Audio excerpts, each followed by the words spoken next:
Hey everybody, it's Christine Ernst, the Fat Ass Cancer Bitch, coming to you from the Cozy Writing Cottage here in Sandwich, Massachusetts. It is Saturday, September 21st. It is totally fall out there. The leaves are starting to turn orange and flame on the maple. It is pouring rain, which is my very favorite weather. I hope you're enjoying a fine Saturday. It's September 21st. Last week I talked about my grandmother who would have been 128 on September 18th. I said 126 in the video, but it was really 128. And today is my beloved uncle's 90th birthday. Uncle Dan turns 90 today. So I'm going to tell you about that. So if I had a nickel for every time Uncle Dan called me dear girl, he turns 90 today. My mother's older brother, 6'6", fixture of my childhood, the measure of every tall man I would ever meet. But are you as tall as my Uncle Dan? Gentle giant, father of my beloved cousin's husband to exuberant Aunt Amy, his quiet kindness the anchor to her bright energy. Teacher, singer, artist, he made stuff. He made stuff. Backyard marimbas out of old iron pipes, bunk beds and attic lofts and origami and bookshelves. My mother brags that she never took me to Disney World.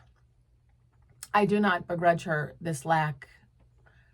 I had Rawson Road, Aunt Amy and Uncle Dan's house.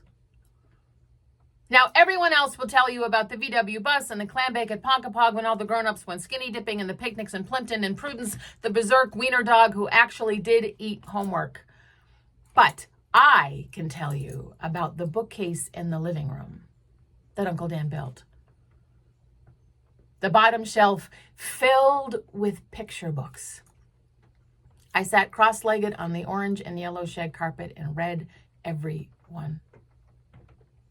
I can tell you about the refrigerator box on its side in the basement that you could smash into with a couple of older cousins and watch Bugs Bunny on a Viewmaster projector. I can tell you also about the workbench across from that refrigerator box in the basement. You could take Uncle Dan's hammer and screwdriver and saws and as much scrap wood as you wanted and make something if you felt like it. And Saturday mornings, after sleepovers with no chores and boxes of Fruit Loops and Cocoa Puffs lined up on the counter, 4 bowls if you wanted. And Scooby-Doo and even the Stooges on TV, as long as you did not go up the stairs past the landing until noon. My cousin Amy Charlotte explained that it was Mom and Pop's special time. They like to sleep late. I can tell you about Aunt Amy's Rockford sing-song and how she was always surrounded by kids, hundreds it seemed.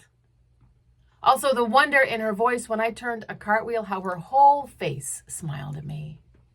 And Uncle Dan, a young Dumbledore. Well, now kind of actually Dumbledore. Something wise and safe in his altar boy patience. In his grinning, loping grace. In his very height. He could make anything out of stuff that he found at the dump. And he taught me how to fold a crane when I was 7.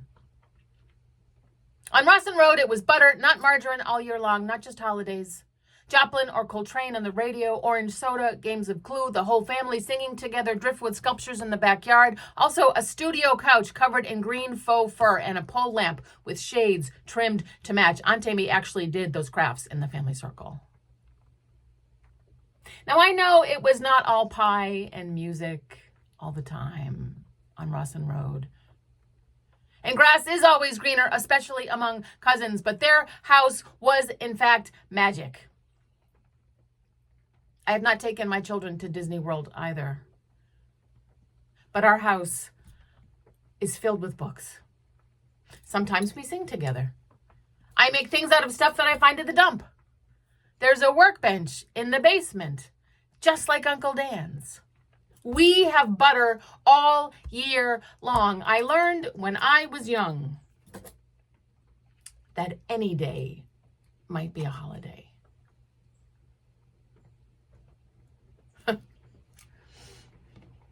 Uncle Dan, happy birthday. Gosh, I hope you are lucky enough to have such a relative. someone who modeled something else for you. My house is basically an homage to their house on Rosslyn Road. It's filled with color and stuff and beautiful things. And I'm a maker. I make stuff. I make bracelets. I have a workbench and tools, a place that brings me joy because of Uncle Dan, because I got to do that in his workshop when I was a little kid. Oh, so he's 90. We got him a big handle of Tanqueray and some very fine vermouth because he does love a martini, which I don't know is maybe testament to his great age. Go drink a martini this weekend or two. Maybe you'll get to 90 too. We're heading over to the party later this morning. I'll get to see all my relatives and my cousins and wish that dear man the happiest birthday. I hope you have had or have a relative, someone like Uncle Dan, or a person in your life who inspired you. So have a martini this weekend. Make something out of something you found at the dump or in the trash or in the Family Circle. Do they still publish that magazine anymore? Family Circle, Women's Day? I don't know. Go feel like a little kid. Enjoy the day. Thank you so much for tuning in. You are beloved. I hope you feel beloved. I hope someone makes you feel beloved.